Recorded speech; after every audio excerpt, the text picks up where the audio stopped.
عرفان مرتضیٰ صاحب جنہوں نے بک لکھی ہے مکالمات عرفان. یہ بک ہے. اس سلسلے میں ہم نے بات کرنے کے لیے کچھ دوستوں کو دعوت دی. اصل میں آپ سے سننا چاہتے ہیں اس کتاب کے حوالے سے بھی، اور جو آپ پاکستان میں ابھی جو دورہ کر رہے ہیں اور اردو کی جو خدمات انجام دے رہے ہیں اس کے اوپر اگر کچھ آپ کہنا چاہیں. میں الفاظ سے تصویریں بناتا ہوں اور رنگوں سے کہانی سناتا ہوں. واہ، بہت اچھی. تو میری کوشش یہی ہوتی ہے کہ پاکستان کے جتنے رنگ ہیں نا وہ زبان کے تھرو بھی اور پینٹنگز کے تھرو بھی. دنیا میں اچھے لوگ زیادہ ہیں، برے لوگ کم ہیں، تو آپ بروں پہ کیوں اتنا ٹینشن دیتے ہیں؟ اچھے لوگوں کی باتیں کریں. تو یہ بتائیے کہ یہ جو سفر تھا 1985 سے کس وقت آپ نے یہ جو اس کو اظہار کا سلسلہ کب سے شروع کیا آپ نے؟ شاعری تو میں نے 15 سال کی عمر سے شروع کی، اور وہ 2 غزلیں ہماری امی کے ہاتھ لگ گئی تھیں. 1987 میں نے پہلا مشاعرہ پڑھا، اور جیسے آپ نے کہا کہ میری 90% شاعری جو ہے وہ محبت پہ ہے. تو ابھی کیا صورتحال ہے؟ کیا پاکستانی کمیونٹی کو اس بات کا احساس ہے کہ ان کی جو سیکنڈ جنریشن جو وہیں پہ پلی بڑھی ہے، کیا ان کو وہاں کی عملی سیاست میں آنا چاہیے؟ جانچ رہے ہیں یا نہیں جا رہے؟ کیا صورتحال ہے وہاں؟ اس بار خصوصاً اس بار میں نے دیکھا ہے کہ بہت سے ینگ پاکستانی پاکستانی بورن، لیکن پاکستانی بورن بھی ہیں اس میں اور وہاں کے بھی، لیکن پاکستانی ڈسینٹ، وہ بہت انوالو ہو رہے ہیں. سر، اکانومی آف اردو پوئٹری کیا ہے؟ مشاعرے کروانے میں کیا زیادہ فائدہ ہے؟ کتاب لکھنے میں فائدہ ہے؟ ذرا اس پہ تھوڑا سا ہمیں بتائیں. اردو کے لیے جس طرح ہم لوگ وہاں کام کر رہے ہیں نا، تو وہ اس لیے کام نہیں کر رہے کہ ہمیں اس سے امیر ہونا ہے، زبان کی محبت میں ہے. میرا خیال ہے کہ جو ایجوکیٹرز ہوتے ہیں وہ پیسے کے لیے تو کام نہیں کرتے، یا اردو کے لیے اس طریقے سے. ان کا مقصد ہوتا ہے ایک تو زبان سے محبت، اس کو فروغ دینا، یہ خدمت ہوتی ہے. جی ہیلو دوستو، میں ہوں قمر چیمہ، اور آج سنوبر انسٹیٹیوٹ میں ہم ایک ڈفرینٹ ٹاپک، ڈفرینٹ ڈسکشن کے ساتھ حاضر ہوئے ہیں. اور سنوبر انسٹیٹیوٹ آپ کو پتہ ہے کہ ہم اسٹریٹجک ایشوز پہ بھی بات کرتے ہیں، فارن پالیسی، نیشنل سیکیورٹی، اور ہم ڈیاسپورا کے ساتھ بھی بڑے کنیکٹڈ ہیں. اور اسی سلسلے میں ہم نے آج بات کرنے کے لیے ہمارے بڑے اچھے دوست ہیں جو امریکہ سے آئے ہیں، عرفان مرتضیٰ صاحب جنہوں نے بک لکھی ہے مکالمات عرفان. یہ بک ہے. اس سلسلے میں ہم نے بات کرنے کے لیے کچھ دوستوں کو دعوت دی، اور ظاہری بات ہے عرفان مرتضیٰ صاحب بھی ہمارے ساتھ شامل ہیں. عرفان مرتضیٰ صاحب، سب سے پہلے تو آپ کے وقت کا بہت شکریہ، تھینک یو ویری مچ. اور اس کے ساتھ ہمارے ساتھ موجود ہیں امبیسڈر اعزاز احمد چور صاحب. آپ پاکستان کے فارمر فارن سیکرٹری رہ چکے ہیں اور چیئرمین سنوبر انسٹیٹیوٹ ہیں. اس کے ساتھ ہی ہمارے ساتھ موجود ہیں ڈاکٹر طلعت شبیر صاحب. آپ چائنا سینٹر کو انسٹیٹیوٹ آف اسٹریٹجک اسٹڈیز میں ہیڈ کرتے ہیں، اور ادب و علم کے ساتھ بڑا گہرا جو ہے وہ آپ کا رابطہ ہے. آپ کا سر بڑا لمبا تعارف ہے، اور بڑا ہم نے دیکھا ابھی یہ بک دیکھی. 38 سال پہلے آپ امریکہ گئے، اور اس کے بعد علم و ادب کے ساتھ آپ بڑے کنیکٹڈ ہیں. آپ نے ادب علم کی اردو زبان کے لیے امریکہ میں بڑا کام کیا، پرٹیکولرلی کیلیفورنیا میں. پاکستان اور امریکہ دونوں ممالک کو کنیکٹ کیا، اور ایک مضبوط پاکستان کی آواز امریکہ کے اندر موجود ہے. آپ کی جو جسے کہتے ہیں نا کنٹریبیوشنز کا بہت شکریہ. لیکن میں چاہوں گا کہ امبیسڈر اعزاز صاحب جو ہے وہ تعارف بھی کرائیں اور گفتگو کا آغاز بھی آج کریں. سر جی بہت شکریہ قمر چیمہ صاحب، آپ نے مدعو کیا. میرے لیے اور ڈاکٹر طلعت شبیر کے لیے تو اعزاز ہے ہی، لیکن عرفان مرتضیٰ صاحب کا آنا سنوبر انسٹیٹیوٹ کے لیے بھی بہت بڑا اعزاز ہے. عرفان مرتضیٰ صاحب سے جو میری ملاقات ہوئی وہ کیلیفورنیا میں ہی ہوئی تھی، اور یہ نہ صرف شاعر ہیں اور نہ صرف مصنف ہیں اور نہ صرف مصور ہیں، بلکہ یہ ایک بہت ہی خوش دل شخصیت کے مالک ہیں. دل دادا کر دیتے ہیں جس کو بھی ملتے ہیں. تو میں بتاؤں آپ کو کہ نظم کے حوالے سے جب میں امریکہ میں سفیر تھا اور میں کیلیفورنیا گیا لاس اینجلس میں، تو پہلا جو ہمارے لیے ایک ریسیپشن تھی وہ اردو رائٹر سوسائٹی نے کی تھی، جس کے یہ صدر ہیں عرفان مرتضیٰ صاحب. اور جب انہوں نے کچھ بات چیت شروع کی تو مجھے ایسے لگا کہ ان کی آواز شناسا ہے. تو میں نے ان سے کہا کہ آپ کوئی وہ تو نہیں ہے جن کی یوٹیوب پہ میں نے سن رکھا ہے کہ دیس نے تم کو چھوڑا تھا یا تم نے دیس کو چھوڑا تھا، جو بھی تھا کیا تھوڑا تھا. اور اگر آپ یوٹیوب پہ جا کے سنیں تو یہ کافی سال پہلے انہوں نے لکھی اور دانت سمیٹتے تھے. ان کو بھی اچھا لگا, مجھے بھی اچھا لگا کہ ان کی کام کے حوالے سے ہم نے ان سے جانا. پھر اس کے بعد آپ دیکھیں یہ کتاب مکالمات عرفان ہے. اس کے علاوہ ان کی بہت ساری کتابیں, سلگتی ریت پر سجدہ, دوسری تیسری انہوں نے مجھے بھی دی ہیں. تو اردو کے فروغ کے لیے ان کے جو کام ہے وہاں پہ میں نے تو خود اپنی آنکھوں سے دیکھا ہے. اور ان کے ایک اور ساتھی ہیں اسحاق صاحب, محمد اسحاق صاحب, وہ بھی آئے ہوئے تھے, وہ بھی مجھے ملے ہیں. تو یہ وہ لوگ ہیں ڈائسپورا میں جو پاکستان اور اردو کا نام وہاں پہ روشن کیے ہوئے ہیں. تو ہمیں بڑی خوشی ہوتی ہے. پھر یہ مصور بھی بڑے زبردست ہیں. ابھی انہوں نے مجھے یہ اپنی یہ دی ہے, پاکستان کے تمام جو چیدہ ثقافتی ورثہ ہے ہمارا, اس سب کو انہوں نے ان کی رنگ پروئے ہیں اس کے اندر, اور پوری دنیا میں اس کی تشہیر ہوئی ہے. گویا اپنے رنگوں کے ذریعے بھی انہوں نے پاکستان کا نام بھی ساتھ ساتھ کینوس پہ پرو دیا, سب جگہ جاتا ہے. اس حوالے سے بھی میں یہ بتانا چاہوں گا کہ دفتر خارجہ میں ایک انہوں نے یہ تقریباً سمجھ لیں اس دیوار جتنی بڑی قد آدم پینٹنگ بنائی پاکستان مانومنٹ کی, جو پاکستان کی ساری وحدت کی ایک عکاسی کرتا ہے. تو وہ بھی انہوں نے پیش کی اور وہ اس وقت بھی بڑی شاندار جگہ پہ وہ لگی ہوئی ہے. تو ہر حوالے سے پاکستان کی یہ خدمت کرتے ہیں. بلکہ کونسلیٹ میں کولاج ایک خوبصورت بنایا ہوا تھا جو بعد میں انہوں نے میرے خیال اور بھی جگہوں پر بنایا. تو ایسی ہماگیر شخصیت ہیں کہ ہمیں بڑی خوشی ہے کہ یہ آئے ہیں. یہ پہلے بھی 2 سال پہلے آئے تھے تو انسٹیٹیوٹ آف اسٹریٹجک اسٹڈیز میں اس وقت میں تھا. میں نے اور ڈاکٹر طلعت شبیر نے مل کر ایک شام منعقد کی تھی کہ ہم سمجھتے ہیں کہ پاکستان اور اردو جو ہے نا بالکل ایک ہی سانس میں لیے جاتے ہیں, کیونکہ اردو ہماری قومی زبان بھی ہے اور بڑی پیاری زبان ہے. ساتھ ہی ساتھ میں یہ بھی کہوں کہ ڈاکٹر طلعت شبیر بھی میرے بڑے اچھے ساتھی ہیں اور یہ بھی ان کے بڑے معتقدین میں سے ہیں. خود بہت اچھے شاعر ہیں, بڑی کتابیں لکھ چکے ہیں, بڑے اچھے منتظم ہیں. ہم نے اکٹھے چند سال گزارے اور وہ بڑے ہی اچھے سال ہمارے گزرے. تو میں کہوں گا کہ جی بہت اچھا لگ رہا ہے کہ آپ تشریف لائے ہیں یہاں پہ, اور اب ہم اصل میں آپ سے سننا چاہتے ہیں اس کتاب کے حوالے سے بھی, اور جو آپ پاکستان میں ابھی جو دورہ کر رہے ہیں اور اردو کی جو خدمات انجام دے رہے ہیں اس کے اوپر اگر کچھ آپ کہنا چاہیں. نہیں, سب سے پہلے تو سنوبر انسٹیٹیوٹ کا شکریہ, اور آپ لوگوں کا یہ میری ایک بہت اعزاز کی بات ہے کہ آپ جیسے لوگ جو ہیں وہ میرے ساتھ بیٹھے ہیں. مطلب میں آپ کے ساتھ بیٹھا ہوں بلکہ. اور پاکستان کے حوالے سے یہ ہے کہ جو کہتے ہیں نا کہ you can take a man out a country but you can not take a country out a man. Pakistan 1985 میں یہاں سے چھوڑا تھا. پاکستان نے کبھی مجھے نہیں چھوڑا اور نہ میں نے اسے چھوڑنے دیا. اور ساتھ ساتھ پھر یہ ہوتا گیا کہ زبان سے محبت بڑھتی گئی, پاکستان سے متعلق چیزیں ہوتی گئیں. آرٹ کافی عرصے بعد آیا لیکن الفاظ کے ذریعے. بلکہ ابھی کل ہی ایک انٹرویو میں بات ہو رہی تھی تو میں نے کہا کہ آرٹ میں نے 10 سال پہلے شروع کیا, لیکن اگر آپ میری نظمیں 20-25 سال پہلے کی دیکھیں اس میں بھی رنگوں کا بہت تذکرہ ہے. تو کسی نے ابھی کہا کہ میں الفاظ سے تصویریں بناتا ہوں اور رنگوں سے کہانی سناتا ہوں. واہ, بہت اچھی. تو میری کوشش یہی ہوتی ہے کہ پاکستان کے جتنے رنگ ہیں نا وہ زبان کے تھرو بھی اور پینٹنگز کے تھرو بھی.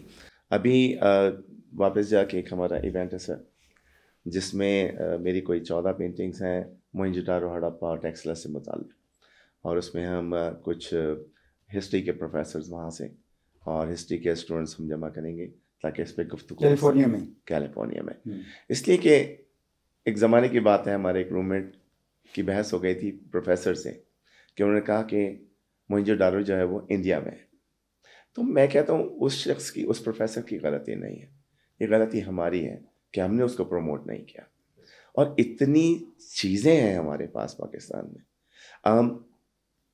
جیسے کہ اتنی کائناتیں ہیں نا, ہم ہر ایک بہت سی کائناتوں کی تصویریں لے چکے ہیں لیکن ایک کائنات کی تصویر ہم نہیں لے سکتے اور وہ ہماری اپنی ہے, کیونکہ اس کے لیے ہمیں وہاں سے باہر, یہاں سے باہر جانا پڑے گا جو ممکن نہیں ہے. تو جب ہم پاکستان سے باہر جاتے ہیں نا اور پلٹ کے پاکستان کو دیکھتے ہیں تو ہمیں مختلف ہی پکچر نظر آتی ہے. ٹینشن، پولوشن، کرپشن، یہ سب چیزیں ہم اس کو دیکھتے ہی نہیں ہیں. ہم صرف یہ دیکھتے ہیں کہ بھئی ایک ہمارا وطن ہے، اور بہت سے لوگ ابھی بھی کافی جو ان کی خیالات ہیں. میں کہتا ہوں ہمیں نیگیٹو چیزوں کی طرف سوچنا ہی نہیں چاہیے. آپ نیگیٹو چیزوں میں سے پازیٹیو کشید کریں، کیونکہ اتنی زیادہ دنیا میں اچھے لوگ زیادہ ہیں، برے لوگ کم ہیں. تو آپ بروں پہ کیوں اتنا ٹینشن دیتے ہیں؟ اچھے لوگوں کی باتیں کریں. تو یہ چیز ہے. اور اردو سے متعلق یہ کہ 2003 میں ہم نے اردو رائٹر سوسائٹی شمالی امریکہ کے نام سے ایک آرگنائزیشن اسٹارٹ کی تھی، اور اس کا مقصد یہ تھا کہ نارتھ امریکہ میں جو اردو لکھنے والے ہیں ان کے لیے کچھ کیا جا سکے. ہمارا جو موٹو ہے وہ یہ نہیں ہے کہ ہم اردو کی خدمت کرتے ہیں، ہمارا موٹو ہم اردو کی خدمت کرنے والوں کی خدمت کرتے ہیں. تو اس میں یہ ہے کہ جو وہاں کے رائٹرز ہیں ان کو پروموٹ کرنا، ان کی کتابیں، ان کی رونمائی، مشاعرے، اور صرف یہی نہیں اور بھی دیگر لٹریری چیزیں جو ہیں ان سے ریلیٹڈ. ذاتی طور پہ میری یہ 6ٹھی کتاب ہے مکالمات عرفان جو ہے، اور اس کا پہلا حصہ جو ہے وہ 2005 میں تصویریں کے نام سے آیا تھا. یہ اردو زبان میں اپنی نوعیت کی پہلی کتاب ہے. ایسا نہیں کہ اس موضوع پہ کسی نے لکھا نہیں، لیکن بہت مختصر کسی نے ایک کا دکھا یہاں لکھے، لیکن میں نے اس کو بہت، کیونکہ تصویریں میں 32 شعراء سے ڈسکشن ہے، اس میں 31 لوگوں سے. اس کا موضوع بہت مختلف ہے، کیونکہ مجھے ہمیشہ سب کو ہی رہی ہے، جو اسٹوڈنٹس ہیں نا سب کو رہتی ہے کہ مجھے ایک 20 نمبر کا سوال ہوتا ہے نا کہ جس میں کہتے ہیں جی تاریخ پیدائش، تاریخ وفات، جائے پیدائش، کتنے بچے تھے. یہ ساری چیزیں کسی شاعر کے اسلوب کے لیے امپورٹنٹ نہیں ہوتی. جائے پیدائش تھوڑا سا اس کا اثر ہوتا ہے، لیکن ہمیں زیادہ نمبر اس چیز کے ملتے تھے کہ وہ کب پیدا ہوا، کب مرا. اس میں یہ ہوتا ہے کہ میں اشعار سے شاعر کی جو شخصیت ہے وہ کشید کرتا ہوں، اور بہت سی ایسی چیزیں اس کو ایسی سامنے آتی ہیں، کیونکہ جو شاعر لکھ رہا ہے وہ اپنی ذات کے بارے میں ہی لکھتا ہے نا، کسی بھی طریقے سے. بعض اوقات انسان کائنات کے بارے میں بھی، آسمان کے بارے میں، زمین کے بارے میں بھی لکھ رہا ہے، لیکن ریلیٹ ایونچولی جو ہوتا ہے اس کی ذات سے ہو جاتا ہے. تو یہ ساری چیزیں ہیں، اور اس میں یہ ہے کہ تمام اشعار جو میں چنتا ہوں ان کو ایک جواب کے طور پہ، پھر اس کے ایک سوال بنتا ہے، پھر ساری سچویشن کریٹ ہوتی ہے، اور اس کے بعد کنیکشن. اور کیونکہ ہر شعر کا موضوع مختلف ہوتا ہے، لیکن یہ نہیں آپ کو کہیں محسوس ہوگا کہ جی ایک جگہ سے اسکپ ہو کے دوسری جگہ چلے گئے. Continuation from start to end رکھنا پڑتی ہے. یہ اس قسم کی کتاب. عرفان صاحب، میں آپ سے تھوڑا سا شعری حوالے سے بات کرنا چاہوں گا. سب سے پہلے تو یہ ہے کہ جو آپ کا ادبی سفر ہے اس میں تقسیم ایسی ہے کہ آپ نے نظم سے آغاز کیا، آپ غزل سے کیا، پھر یہ مکالمات عرفان کے ساتھ تصویریں پہلی ہے، اور ابھی دوسرا اس کا حصہ ہے. 3 جو بہت ڈومیننٹ تھیمز ہیں آپ کی شاعری کے اور کام کے، اس میں محبت ہے جو آپ کی نظموں میں بہت نظر آتی ہے، پھر نوسٹلجیا ہے جو وطن سے، وطنیت کا آپ چھوڑا آپ نے، اور پھر ہجرت کا دکھ ہے. تو یہ جو 3 خاصے ہیں آپ کے کام کے، ڈیفینیٹلی وہ آپ کی پینٹنگ میں بھی وطن کی محبت جھلکتی ہے، اور آپ کے سارے کام میں اس کا ہے. تو یہ بتائیے کہ یہ جو سفر تھا 1985 سے کس وقت آپ نے یہ جو اس کو اظہار کا سلسلہ کب سے شروع کیا آپ نے؟ شاعری تو میں نے 15 سال کی عمر سے شروع کی، اور ٹین ایج ایسی ہوتی جو ایک باغیانہ ایج ہوتی ہے نا، اور خصوصاً فیملی سے. اور وہ 2 غزلیں ہماری امی کے ہاتھ لگ گئی تھیں، تو انہوں نے بڑی پابندی لگا دی تھی کہ نہیں تم نہیں لکھنا. پھر بھی میں لکھتا رہتا تھا. پھر جب میں امریکہ آیا پھر تو کوئی پابندی نہیں تھی، لیکن ہمارے والد اس کے بڑے خلاف تھے، کیا یہ تم نے شروع کیا ہے، بس پڑھو، یہ کرو وہ کرو. لیکن پھر بھی میں لکھتا رہا. لیکن پھر ایک ٹائم یہ آیا کہ میرے والد نے خود 4 کتابیں چھپائیں میری، اور داد ہمیں ملتی تھی، خوش وہ ہوتے تھے. تو سفر تو 15 سال کی عمر سے شروع ہوا. باقاعدہ جو ہے وہ وہیں جا کے اسٹارٹ کیا. 1987 میں نے پہلا مشاعرہ پڑھا. اور جیسے آپ نے کہا کہ میری 90% شاعری جو ہے وہ محبت پہ ہے، اور محبت بھی صرف یہ نہیں ہے کہ وہ اختر شیرانی کی طرح 5-6 صرف ایک شخص کے متعلق ہے ساری. اور بلکہ ایک نظم میں سنا رہا تھا ایک دوست کو, تو اس نے کہا کہ اے بندہ نہیں سدھرنا, اینڈ اپ وہی ہوگا. لیکن کیا ہے کہ جو نسٹالجک جو شاعری ہے, جو وطن سے متعلق شاعری ہے, وہ کیونکہ محبت کا تعلق میری ذات سے ہے, کچھ لوگ ریلیٹ ہو جاتے ہیں اس سے, لیکن ہر کوئی نہیں ہو سکتا.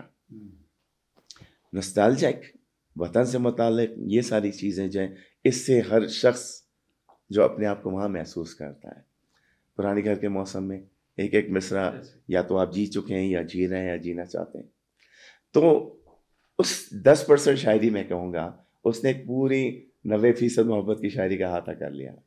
اور وہ میں نسٹالجک شاعری کو بھی محبت کی شاعری کہتا ہوں, کیونکہ ظاہری بات ہے محبت میں ہی ہے. کچھ چیزیں ایسی ہیں جو لوگ کہتے بھی ہیں کبھی کہ بھئی آپ شکایت بھی ہے, تو شکایت تو اس سے ہوتی ہے جو محبت جس سے ہوتی ہے. آپ راستہ چلتے شخص سے تو شکایت نہیں کر سکتے. تو پھر مکالمات کا سلسلہ شروع ہوا, وہ میں نے ایک اخبار میں لکھنا شروع کیا پہلے, پھر میں نے سوچا کہ یہ کچھ سچویشن بن رہی ہے, تو پھر میں نے باقاعدہ اس کو لکھنا شروع کیا.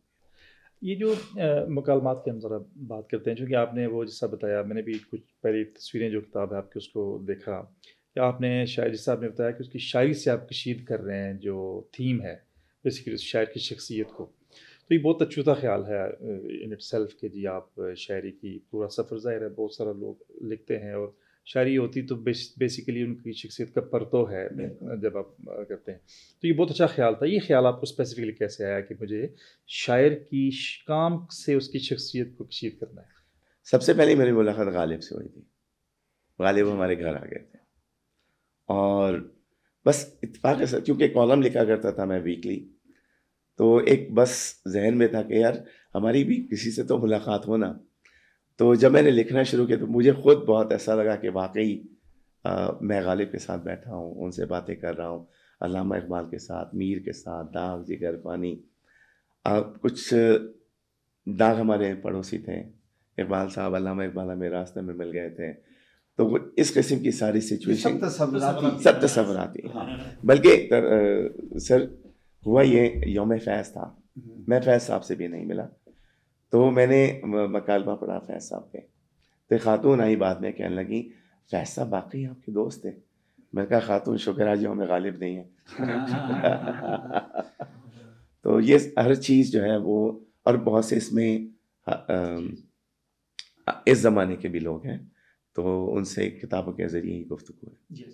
اچھا, ایک میں ضمنی سوال کروں گا. اردو کی بڑی آپ خدمت کر رہے ہیں, آپ نے ایک اردو کا ایک ادارہ بنایا, اس کے تھرو آپ خدمت کر رہے ہیں اردو کی. اردو کو یہ ایک المیہ ہے کہ ہماری جو نئی نسل ہے وہ اردو سے دور ہے. میں بھی جب یہاں پہ کسی کو کتاب پریزنٹ کرتا ہوں, کسی ینگ ایک نوجوان کو, تو وہ کہتے ہیں سر مجھے اردو تھوڑی سی مشکل ہے. تو یہ مجھے بڑا دکھ ہوتا ہے سن کے کہ کسی کو اردو پڑھنے میں مشکل ہے. تو امریکہ میں بھی آپ کو کیا ایسے اردو سے محبت کرنے والے یوتھ کا کیا وہاں پہ ٹرینڈ کیا ہے؟ کیونکہ ظاہر آپ تو میرے سوال میرے ذہن میں تھا, آپ نے پڑھ لیا, پوچھنا چاہ رہا تھا, یہ واقعی بڑا اہم سوال ہے. جی, ایک مثال یہیں کی دے دوں. ایک فیملی کراچی میں, تو ان کا بیٹا مجھ سے کہنے لگا کہ عرفان بھائی ہمیں شاعری سمجھ نہیں آتی, لیکن آپ کی ساری شاعری سمجھ آ جاتی ہے. میری کوشش ہوتی ہے کہ آسان الفاظ میں اپنی شاعری کروں, کیونکہ اگر آپ 100 لوگوں کے سامنے پڑھ رہے ہیں اور 96 لوگوں کو سمجھ نہیں آیا, تو آپ نے اپنا بھی ٹائم ضائع کیا اور 96 لوگوں کا ٹائم ضائع کیا. اچھا, سہل ممتنع آسان نہیں ہوتا, آسان زبان میں اپنا معافی و ضمیر بیان کرنا, لیکن یہ ہے کہ بات آسانی سے سمجھ آ جاتی ہے, تو آپ کو ضروری نہیں ہوتی کہ آپ لغاتی شاعری کریں. تو ایسے بہت سے ہیں, اور میں یہ نہیں کہہ رہا ہوں کہ ان کا وہ اسٹینڈرڈ وہ ہے, یہ نہیں, میرا اپنا ایک وہ ہے. اچھا, وہاں پہ یہ ہے کہ ہماری کوشش یہی ہوتی ہے کہ ہم ینگ لوگوں کو بھی اپنے پروگرامز میں انوائٹ کریں. بعض اوقات بچے بھی آتے ہیں, کچھ لوگ ہمیں کال کرتے ہیں کہ کیا بچے آ سکتے ہیں. بالکل آئیں, بس یہ کہ تھوڑا سا آپ کنٹرول کر کے رکھیں, کیونکہ ظاہری بات ہے ڈسٹربنس ہوتی ہے, لیکن یہ ہے کہ ہم اس کو بھی برداشت کرنا پڑتا ہے. لیکن صرف اس وجہ سے کہ ہم چاہتے ہیں کہ ینگ لوگ بھی اس پہ آتے ہیں. ہم نے وہاں پہ اردو کی کلاسز بھی کی, اس میں گورے بھی آئے, میکسیکنز بھی آئے, ہمارے دیسیوں کے بچے بھی آئے سب, اور باقاعدہ پاور پوائنٹ پریزنٹیشن, پلے کارڈز اور ساری چیزیں, فلپ کارڈز, ہر چیز. لیکن ڈائسپورا میں تو اردو کا جو رجحان ہے وہ ظاہر سے کم ہی ہوگا, کیونکہ جو بھی مقامی زبان ہے لوگ سیکھتے ہیں. اب ہمارے ایک بیٹے آسٹریا میں رہتے ہیں, تو میں نے بہت سارے جو ڈائسپورا کے لوگ ہیں وہ جرمن سیکھ چکے ہیں, سیکنڈ جنریشن. اسی طرح سیکنڈ جنریشن جو تھی وہ اردو سے تو بس اس حد تک ہی واقف ہے کہ گھر میں کبھی بات ہوتی ہوگی. میں سمجھتا ہوں پاکستان کے اندر بھی یہ مسئلہ ہے. جی, پاکستان کے اندر بھی اردو جو ہے اس کے اندر اتنی زیادہ آمیزش ہے انگریزی کی. ویسے تو کوئی حرج نہیں ہے کیونکہ اردو ساری زبانوں کا مجموعہ ہے, تو انگریزی آ سکتا ہے, لیکن الفاظ نہیں, صرف نہیں, پوری ترکیب جو ہے نا وہ میں نے دیکھا ہے کہ انگریز, اور یہ پاکستان کا بھی چیلنج ہے, یہ صرف باہر کا چیلنج نہیں ہے. اردو ایک خوبصورت زبان ہے, اور میرا خیال میں جو ہمیں لطف آتا ہے شاعروں کو پڑھ کر یا اردو میں پڑھ کر, اور آپ دیکھیں کہ ابھی بھی پاکستان میں ینگر جنریشن کا تو مجھے نہیں پتہ, لیکن زیادہ تر لوگ دیکھیں پاکستان میں کوئی انگریزی کا چینل نہیں کامیاب ہوتا, جی, صرف اردو کے چینل چلتے ہیں. اور کوئی مجھے کہہ رہا تھا کہ آپ ڈان میں اخبار میں لکھتے ہیں تو اگر 100 بندے پڑھتے ہیں اس کو, تو اگر آپ اردو میں لکھیں گے تو شاید 10,000 پڑھے. اس قدر زیادہ بڑا ریشو ہے. یہ اردو میں لکھتے ہیں, یہ بھی کالم نگار ہیں. تو یہ پاکستان میں بھی مسئلہ ہے تھوڑا بہت, یعنی لکھنے پڑھنے والی جو اردو ہے وہ ذرا نسبتاً اب پیچھے رہ گئی ہے. سر جیسے کل کراچی میں جو بڑا مشاعرہ تھا, اس میں جو آگے کی صف میں تو سب کالج کے لڑکے تھے, لڑکیاں تھیں, ینگ لوگ تھے. دوسرے جو پروگرامز میں میں گیا یونیورسٹیز وغیرہ میں, اچھا یہ نہیں ہے کہ وہ صرف وہاں اس لیے بٹھائے گئے جو اسے کہہ دیا کیا تھا, وہ سمجھتے ہیں اور جس شعر پہ داد دینی چاہیے اسی پہ داد دیتے ہیں. تو وہ سخن شناس بھی ہیں. تو میرا خیال ہے کہ اچھا جیسے لوگ وہاں پہ کہتے ہیں کہ جی اردو جو ہے وہ مر جائے گی, اردو کا مستقبل تاریک ہے. ہم سے پہلے بھی وہاں لوگ جاتے تھے, وہ بھی اردو بولتے تھے, اردو کے لیے کام کرتے تھے. ہم گئے, ہم بھی اردو بول رہے ہیں اور کام کر رہے ہیں, اور پھر ہمارے بعد بھی لوگ جائیں گے اور وہ بھی کام کریں گے. اچھا سیکنڈ تھرڈ جنریشن جب آتی ہے نا, تو وہ کسی بھی ملک میں ظاہری بات ہے وہ وہاں ایک تو کمفرٹیبل ہے, بہت ایزی ہے بہت. دوسری چیز یہ ہے کہ کیونکہ ہم یہاں سے دور ہیں, اس وجہ سے بہت اثر پڑ جاتا ہے زبان پہ. صرف زبان پہ ہی نہیں, اب جیسے میں سیکنڈ جنریشن ہوں, اگر میرے والد انڈیا سے مائگریٹ کر کے آئے تھے, اور میرے والد یہ سوچیں کہ جی میرا جو سارا میرا سوچ ہے, میری محبت ہے وہ انڈیا سے, کیونکہ وہ میرے والد کا ملک تھا, تو یہ بہت مشکل ہو جاتا ہے. جو شخص جہاں پیدا ہوا ہے وہ اس کا ملک ہے. ہاں یہ ضرور ہے کہ اپنی روٹس پہ تھوڑا بہت ضرور دھیان دینا چاہیے. اچھا آپ کی شاعری سے ہٹ کر میں نے وہاں آپ کو یہ بھی دیکھا کہ آپ کافی بڑے کمیونٹی لیڈر کہہ لوں میں, بہت سارا تو تھوڑا میں براڈر زوم آؤٹ کرنا چاہتا ہوں اردو اور شاعری سے ہٹ کر, کہ جو پاکستانی کمیونٹی ہے وہاں پہ اس کا جو رجحان ہے وہ میں نے دیکھا ابھی تک کہ بھائی پاکستان سے اور پاکستان کی سیاست سے بہت زیادہ جڑے ہوئے ہیں, جس کی وجہ سے شاید چلے ہمیں خوشی ہونی چاہیے کہ پاکستان کے ساتھ جڑے ہوئے ہیں, لیکن جو مقامی سیاست ہے اس میں ان کی اتنی زیادہ عمل دخل نہیں ہے. جبکہ ہم اور کمیونٹیز کو دیکھتے ہیں وہ ان کے رنگ میں رنگ جاتے ہیں, تو نتیجتاً کوئی گورنر بنا ہوا ہے, کوئی کسی بڑے عہدے پہ پہنچا ہوا ہے. تو پاکستانی کمیونٹی میں کیا اس بات کی, اور میں جب تھا میں نے بھی بڑی اس پہ کوشش کی, اور ینگ جتنے تھے ان کو میں یہی پیغام دیتا تھا. تو ابھی کیا صورتحال ہے, کیا پاکستانی کمیونٹی کو اس بات کا احساس ہے کہ ان کی جو سیکنڈ جنریشن جو وہیں پہ پلی بڑی ہے, کیا ان کو وہاں کی عملی سیاست میں آنا چاہیے, جانچ رہے ہیں یا نہیں جا رہے, کیا صورتحال ہے وہاں؟ ڈیفینیٹلی جانا چاہیے, وہ تو ظاہری بات ہے, کیونکہ اگر آپ وہاں رہ رہے ہیں, ہر چیز آپ کی وہیں کی ہے, تو اور باقاعدہ جیسے آپ نے کہا کہ وہاں باقاعدہ سیکٹرز بنے ہوئے ہیں جی یہاں کی سیاسی تنظیموں کے, اور اسی کو زیادہ پروموٹ کیا جاتا ہے. لیکن اس بار خصوصاً اس بار میں نے دیکھا ہے کہ بہت سے ینگ پاکستانی سے پاکستانی بورن, لیکن پاکستانی بورن بھی ہیں اس میں اور وہاں کے بھی, لیکن پاکستانی ڈسینٹ, وہ بہت انوالو ہو رہے ہیں. باقاعدہ انوالو ہو رہے ہیں بہت زیادہ. بالکل بالکل الیکشنز میں اور باقاعدہ. اچھا ضروری نہیں ہوتا کہ آپ الیکشن میں ہی حصہ لیں, آپ کسی کو ایسے شخص کو بھی سپورٹ کریں کہ جس سے آپ مطلب کچھ عکس کر سکیں, اس سے فائدہ اٹھا سکیں اپنی کمیونٹی کے لیے, تو اس میں کافی لوگ انوالو ہو رہے ہیں اس پر. یہ تو بڑی اچھی بات. اچھا میں اس میں سر ایک سوال کرنا چاہتا ہوں پوئٹری کی, کیونکہ آپ نے وہ ذکر کر دیا یوتھ کا. سر اکانومی آف اردو پوئٹری کیا ہے؟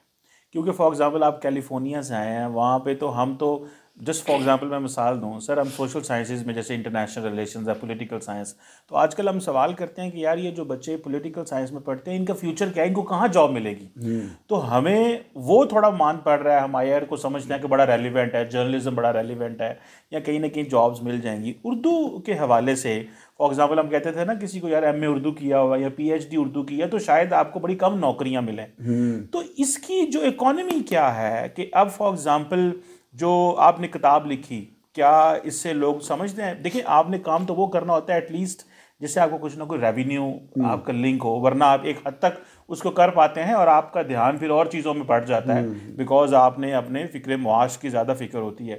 تو اکانومی آف اردو پوئٹری کیا ہے؟ جو لوگ کتاب لکھتے ہیں ان کو کس طرح ریونیو آتے ہیں, یا کتنا آج کل مطلب مشاعرے کروانے میں کیا زیادہ فائدہ ہے, کتاب لکھنے میں فائدہ ہے؟ ذرا اس پہ تھوڑا سا ہمیں بتائیں تاکہ, اور ظاہری بات ہے لوگ جب آپ مشاعرہ پڑھتے ہیں تو سر ٹکٹ لینا, وہ سارا کام ہونا جانا, تو وہ ایک چیز تو ہے, ذرا اس پہ تھوڑا بیان کریں. کیا یہ بھی باقی چیزوں کی طرح ہے یا کہ اس میں مشکلات ہیں کوئی؟ نہیں اب مشکلات نہیں ہیں. میں آپ کو ایک بات بتاؤں, جیسے آپ نے بالکل صحیح کہا, لوگ پی ایچ ڈی کر رہے ہیں اردو میں, ایم فل کر رہے ہیں, سب کچھ کر رہے ہیں, اور وہ اگر ایم فل کر لیا جی 5,000 روپے تنخواہ بڑھ گئی ہے نا, آپ 5,000 میں کیا کر لیں گے؟ اگر آپ نے پی ایچ ڈی کر لیا تو اس کے بعد آپ کتنی, تو اردو کے لیے جس طرح ہم لوگ وہاں کام کر رہے ہیں نا, تو وہ اس لیے کام نہیں کر رہے کہ ہمیں اس سے امیر ہونا ہے, زبان کی محبت میں ہے. میرا خیال ہے کہ جو ایجوکیٹرز ہوتے ہیں وہ پیسے کے لیے تو کام نہیں کرتے, یا اردو کے لیے اس طریقے سے, ان کا مقصد ہوتا ہے ایک تو زبان سے محبت, اس کو فروغ دینا, یہ خدمت ہوتی ہے. یہ ہم جو پروگرامز کرتے ہیں وہاں, اچھا ایک مزے کی بات بتاؤں سب, جب ہم کوئی پروگرام کرتے ہیں اور اگر ہم ٹکٹ چارج کریں تو ہم منی لوز کرتے ہیں, پیسے لوز کرتے ہیں.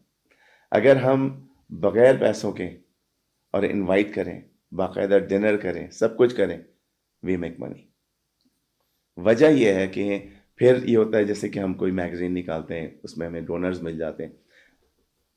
اب جو اکانومی کی بات کی, جب ہم ڈونر سے ایڈ لیتے ہیں نا تو ہم انہیں اسٹریٹ فارورڈ کہہ دیتے ہیں, سر اس سے آپ کو کوئی بزنس نہیں ملے گا, یہ ایک خدمت ہے. اور بہت سے لوگ ایسے ہیں کہ جو آگے بڑھ کے آتے ہیں اور اس کام میں حصہ لیتے ہیں. تو فیوچر کیسا ہے اس کا؟ جیسے پہلے تھا, پہلے بھی استادوں کی جو تنخواہیں تھیں, جو ویلیو تھی, جو چیز تھی, بہت بدقسمتی سے, بہت انفارچونیٹ ہے یہ. اب کتابوں سے کوئی امیر نہیں ہوتا. بالکل. اور آپ خود کتاب لکھتے ہیں, چھپاتے ہیں, پھر آپ تو ختم دے دیتے ہیں. تو یہ میرے خیال ہے کچھ اداروں کو بھی اس میں انوالو ہونا چاہیے کہ وہ آپ اس کو مختلف طریقے سے پروموٹ کریں. سر یہ بتائیں جو ڈیجیٹل میڈیا ہے اس نے کتنا پش کیا ہے؟ کہ فار ایگزامپل میں نے اندوری صاحب کو, ہم نے سر انڈیا میں جو شاعر رہے ہیں وفات پا گئے ہیں, تو سر میں نے تو مجھے تو نام کی میں نے کتاب پڑھی نہ, میں نے کچھ اور دیکھا, تو مجھے پتہ چلا through TikTok and Facebook, اور وہ ان کی چھوٹے چھوٹے شاعر آتے تھے. تو کتنا زیادہ, کیونکہ اگر جس دور کے اندر ہم یہ سمجھتے ہیں کہ جو اردو ادب یا شاعری کے حوالے سے لوگوں کا رجحان کم ہے, لیکن ڈیجیٹل میڈیا نے ایک پش دیا ہے, تو آپ کیا سمجھتے ہیں ڈیجیٹل میڈیا نے کتنا پش دیا ہے کہ اب ہم لوگ, آپ کہیں بھی مشاعرہ کر رہے ہوں, ہم اس کو یہاں پہ سن سکتے ہیں. اندوری صاحب جو ہے ان کی میں نے شاعری جو ہے وہ سنی ہے اور بڑا مزہ ہم نے لیا ہے, اور ہم وہ بک مارک کر لیتے ہیں کہ یار ان کو دوبارہ بھی سنیں گے. ڈیجیٹل میڈیا نے اس شاعری کو کتنا پروموٹ کیا؟ آپ کی اپنی نظم ہے وہ ہم نے ڈیجیٹل میڈیا سے پہلے آپ کو جانا, کتاب تو بعد میں آئی, بلکہ میں کتاب میں دیکھ رہا تھا کہ نظم کہاں پہ آپ نے شامل کی ہوئی ہے. وہ شامل نہیں ہے, وہ صرف مارکیٹنگ کے لیے جی. تو آپ کی نظم جو ہے نا وہ ڈیجیٹل میڈیا کے تھرو لوگوں تک پہنچی. اچھا ڈیجیٹل میڈیا کا یہ ہے دیکھیں ہمیں وقت کے ساتھ ساتھ تو چلنا ہے نا. تو ہم ایک زمانہ تھا کہ ہم نے کہا جی پرنٹ بھی نہیں کرنا یہ تو, لیکن کیا ہے کہ ڈیجیٹل میڈیا سے فائدے بھی بہت ہیں, نقصان بھی بہت ہیں, کیونکہ جو آپ نے کہا ہزاروں میل دور بیٹھے لوگ اور آپ ان سے واقف ہو جاتے ہیں, ان کو سن لیتے ہیں. خصوصاً جب کووڈ کے زمانے میں زوم کے مشاعرے شروع ہوئے اور جن لوگوں کے متعلق ہم پڑھتے تھے, ان کا نام سنا تھا یا ان کی شاعری پڑھی تھی, ان کے ساتھ بیٹھ کے گفتگو بھی کر لی, ان کے ساتھ بیٹھ کے پڑھ بھی لیا. لیکن کتاب کی پرنٹنگ کی اپنی الگ ویلیو ہے.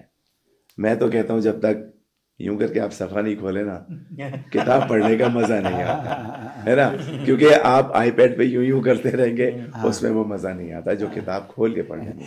اچھا میں ذرا ایک تھوڑا سا براڈر کوشچن غور کرنا چاہتا ہوں. وہ یہ کہ ہم تو پاکستان میں بیٹھے ہوئے ہیں اور ہم امریکہ کو دیکھ رہے ہیں, اور ہمیں پاکستان امریکہ کے جو تعلقات ہیں وہ یہاں سے بیٹھے نظر آ رہے ہیں, ٹھیک ہے نا.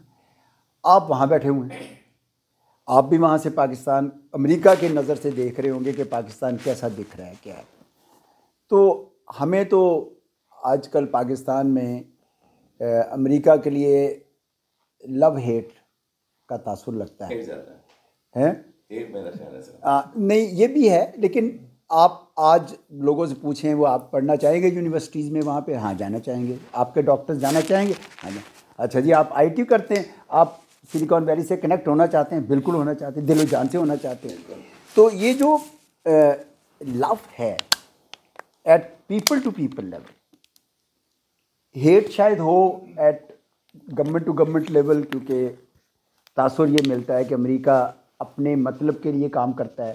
امریکہ یہ سمجھتا ہوں, میں نے ان کی کتابیں دیکھی ہیں اور ان کو دیکھا, ابھی ان کی میٹس صاحب کی کتاب آئی ہے اس میں بھی انہوں نے لکھا, تو وہ اپنے اینگل سے سمجھتے کہ شاید پاکستان وفادار نہیں, ہم ان کو نہیں وفادار سمجھتے. وہاں پہ آپ وہاں سے جب بیٹھتے ہیں تو آپ کیا پاکستان کیسا دیکھ رہے ہیں اور آپ کو کیا مستقبل نظر آ رہا ہے پاکستان امریکہ تعلقات کا؟ میرا خیال ہے اسی طرح چلتا رہے گا, یہ میرا ذاتی خیال ہے, کیونکہ کسی حد تک امریکہ کو پاکستان کی ضرورت ہے اور پاکستان کو امریکہ کی ضرورت ہے. اور یہ لو ہیٹ جو سلسلہ آپ نے کہا, اس میں ابھی جو آگ لگی ہماری کیلیفورنیا میں اور ہزاروں گھر جو ہیں وہ تباہ ہو گئے, بالکل تباہ ہو گئے.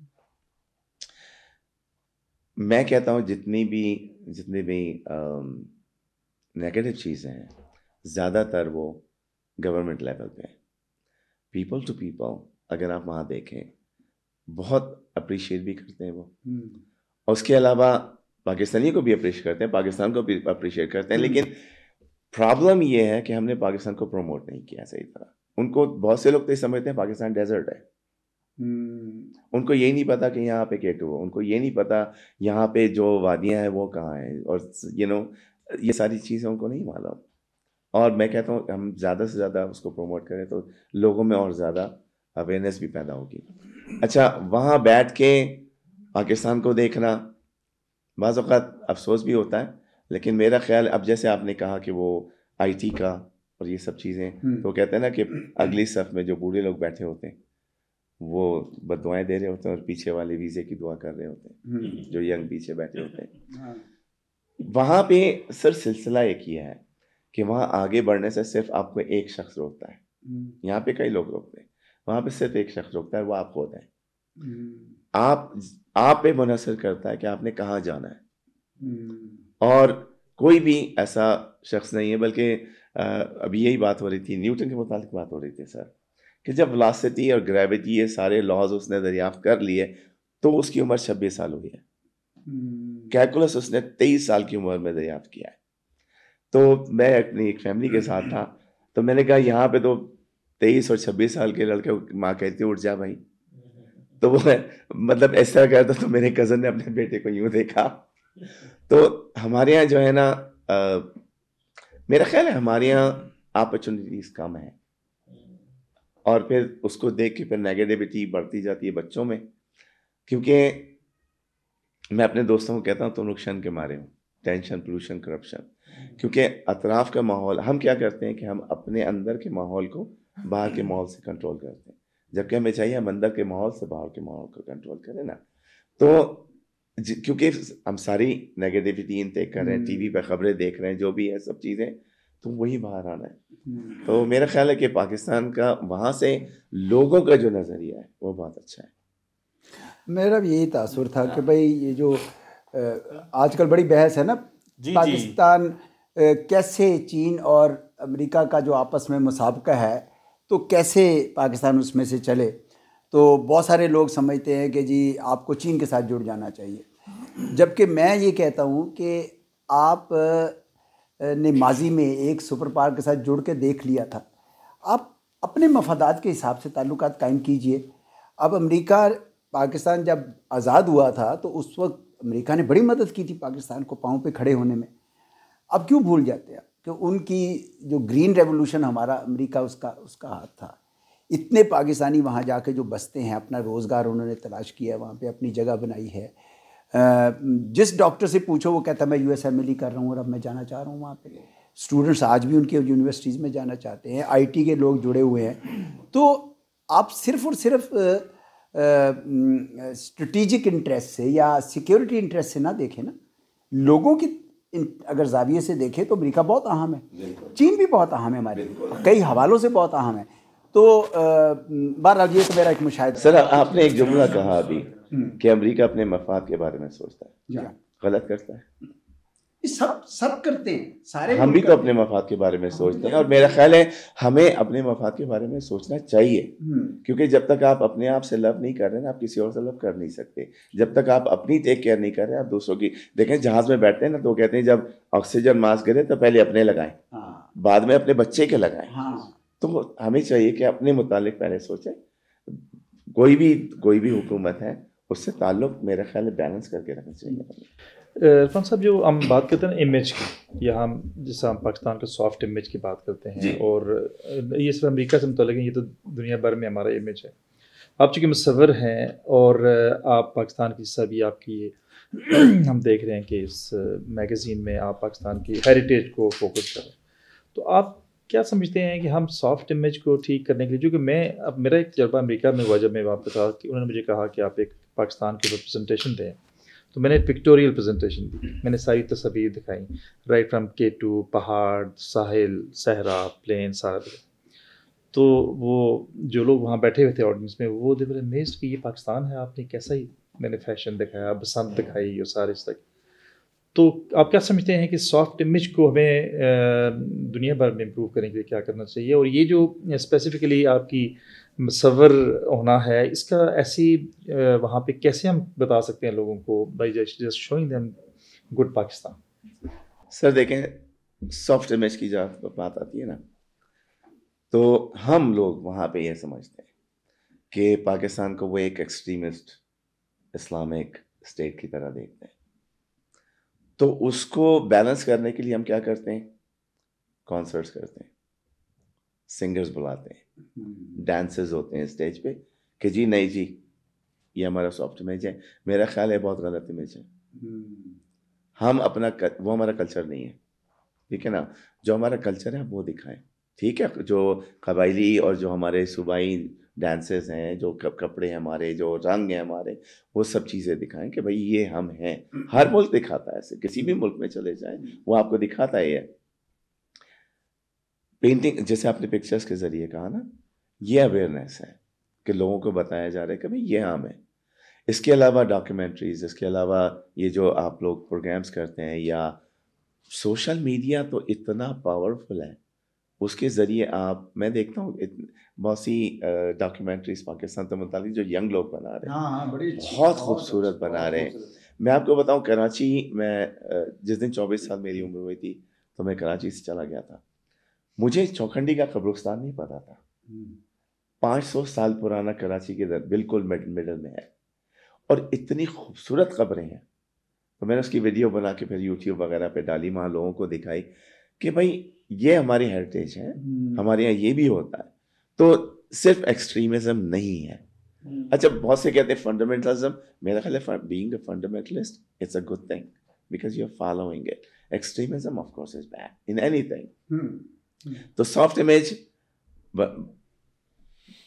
کو ڈسکرائب کرنے کے لیے میرا خیال ہے ہمیں چاہیے کہ جو ہمارے یہاں بھی تو اتنی ٹیکنالوجی ہے بھائی, اتنا کام ہو رہا ہے, ہمارے اسٹوڈنٹس ہیں, اتنا یونیورسٹیز ہیں, سب کچھ ہو رہا ہے یہاں, لیکن کیا ہوتا ہے کہ میڈیا جو ہے نا وہ اتنا نیگیٹیوٹی کو اتنا اوپر اس کے حاوی کر دیتا ہے کہ ہمیں کوئی اور چیز نظر نہیں آتی.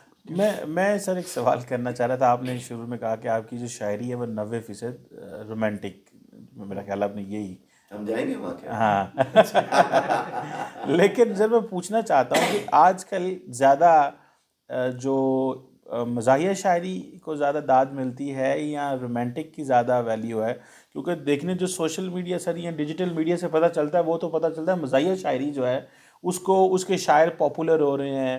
میں نے کئی ایسے شاعر کو دیکھا ہے سوشل میڈیا کے ذریعے سے کہ جو زیادہ سنے جاتے ہیں, زیادہ وہ جو وائرل ہوتے ہیں, جیسے انور مسعود صاحب ہیں بلکہ ابھی ماشاءاللہ, تو وہ زیادہ اسی سے تھے. تو آپ کیا سمجھتے ہیں زیادہ ایکسیپٹیبلٹی لوگ کس کو پسند کرتے ہیں زیادہ؟ مشاعرے انسٹیٹیوشن ہوتے تھے, اس میں سکھایا جاتا تھا کس طرح بیٹھیں, کس طرح داد دیں, کس طرح سنیں, کس طرح سنائیں. اب نہیں, اب مشاعرہ اسٹینڈرڈ بھی نہیں ہے کہ آپ کہیں کہ جی اگر کسی شاعر نے زیادہ داد لی ہے تو وہ بڑا شاعر ہو گیا یا اچھا شاعر ہو گیا. مزاحیہ شاعری اتنی پائیدار نہیں ہوتی. آپ سنجیدہ شاعروں کے نام بتائیں, اگر میں آپ سے پوچھوں آپ لائن لگا دیں گے. مزاحیہ شاعروں کے نام بتائیں, چند گنتی کے, کیونکہ وہ اتنا پائیدار, میں نے کہا جیسے اتنا دیر زندہ نہیں رہتی, وقتی ہوتی ہے, لمحاتی شاعری ہوتی ہے, وہ انٹرٹینمنٹ کے لیے ہے. جیسے کسی نے آپ کو لطیفہ سنا دیا. اور آج کل جو مزاحیہ شاعری ہو رہی ہے بدقسمتی سے وہ کچھ پرانے لطیفوں کو شامل کر لیا جاتا ہے, کچھ ایسے الفاظ جو بہت ہی مطلب آپ فیملی میں بیٹھ کے نہیں سن سکتے اس قسم کے موضوعات پہ, تو اس سے ینگسٹر شور کر لیتے ہیں, لیکن جو باقاعدہ آپ سننے کی کوشش کریں تو پھر سننا نہیں چاہتے وہ. ابھی کچھ پاکستان میں کیا ابھی پروگرام ہے آقا؟ ابھی تو کراچی میں تھے, یہاں ہیں, یہاں کیا پروگرام ہے, آگے کیا کیا کرنا ہے آپ نے؟ ابھی میرا آرٹس کونسل میں اس کتاب کا افتتاح ہوا تھا, پھر کراچی یونیورسٹی جمیل جالبی آڈیٹوریم میں پروگرام ہوا اس کا, پھر علامہ اقبال پہ ایک کانفرنس تھی اس میں پروگرام ہوا, جوش ملی آبادی میں بدیہ آبادی ہال میں پروگرام ہوا, پھر یہاں پہ فاطمہ جناب وومن یونیورسٹی ہے وہاں پہ پروگرام ہے میرا, اور اس کے علاوہ پھر مجھے جانا ہے لاہور, لاہور میں بھی 3 پروگرامس ہیں, ملک وال میں پروگرام ہے, تو بس بزی. اچھا, بہت اچھے. پچھلی دفعہ جب میں آیا تھا زیادہ تر پینٹنگ پہ زور دیا تھا, اس بار کتاب کی وجہ سے پروگرامس پہ زور ہے. خدمت کرتے رہیے جی پاکستان کی اور ہمارے ڈائسپورا کی. یہ ہماری خوش قسمت نہیں ہے کہ ہمیں یہ موقع مل رہا ہے کہ ہم یہ کر سکتے ہیں. اور میں نے اعزاز صاحب سے ایک بات سیکھی ہے, اور یقین جانے مطلب میں سر کو اتنا شاید اندازہ نہیں ہو, لیکن میں ان سے بہت کچھ سیکھتا ہوں. چھوٹے چھوٹے جملے جو کہہ دیتے ہیں نا, یہ بہت بہت ہیلپ کرتے ہیں. ہر چیز دیکھیں, میں کہتا ہوں کہ ہر کام ہر شخص کر سکتا ہے. آپ بھی پینٹ کر سکتے ہیں, آپ بھی پینٹ کر سکتے ہیں, آپ بھی شاعری کر سکتے ہیں, لیکن کیا ہے کہ اللہ تعالیٰ مخصوص کاموں کے لیے مخصوص لوگوں کو چن لیتا ہے. ٹھیک ہے نا. آپ کا ریوارڈ کیا ہے کہ جو کام اللہ تعالیٰ نے آپ کو بخشا ہے یا دیا ہے, آپ اس کو بھرپور طور پہ اس کو اچھے طریقے سے انجام دیتے ہیں. تو سر یہ آپ نے مجھے بہت اچھی بات سکھائی.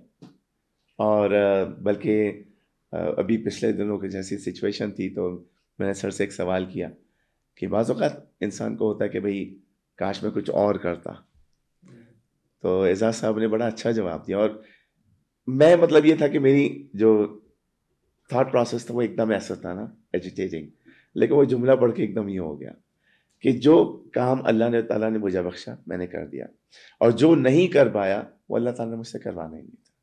سر میں بہت شکر گزار ہوں اس کے لیے. بالکل آپ سے سیکھتے ہیں. اینی ہاؤ کنکلوڈ کرتے ہیں. تھینک یو ویری مچ عرفان مرزا صاحب. سر لکھتے رہیں, پینٹ کرتے رہیں, مصوری کرتے رہیں اور انسپائر کرتے رہیں ینگ لوگوں کو. اور آپ کا جو کام ہے ظاہری بات ہے. تھینک یو اعزاز صاحب, پہلے تو آپ کا شکریہ کہ آپ نے ہمیں انٹروڈیوس کرایا عرفان مرزا صاحب سے. ہمارے لیے یہ ایک ایک ایڈیشن ہے ہماری زندگی میں, اور سنوبر انسٹیٹیوٹ کو آپ نے موقع دیا. نہیں سر, میں واضح, یہ میرے لیے اعزاز کی بات. بڑا مزہ آیا, اور ہمیں ظاہری بات ہے اس کو ہم پڑھیں گے, اور وہ ایک موٹیویشن ملتی ہے جب آپ رائٹرز کو ملتے ہیں, لکھاریوں کو ملتے ہیں, مصوروں کو ملتے ہیں, تو ایٹ لیسٹ وہ سم ٹائم سر وہ کوئی تھوڑی دیر وہ انرجی رہتی ہے کہ میں نے وہ کرنا ہے, یا ہو سکتا ہے آپ نیکسٹ ٹائم بک شاپ پہ جائیں تو کوئی ایسی کتاب خرید لیں, تو وہ ایک ظاہری بات ہے, ایک انرجی وہ رہتی ہے. تو اس کا بہت شکریہ عرفان مظہر صاحب, آپ کے وقت کا ٹائم کا آپ آئے ہمیں. تو جو آپ کو انرجی مل رہی ہے نا اس کو استعمال کر لیں. میرا یہی ہے کہ میں جب صبح اٹھتا ہوں نا تو میں اپنا اسکیجول کر لیتا ہوں کہ مجھے اس ٹائم سے اس ٹائم تک لکھنا ہے, اس ٹائم سے اس ٹائم تک مجھے یہ کام کرنا ہے یا پینٹ کرنا ہے.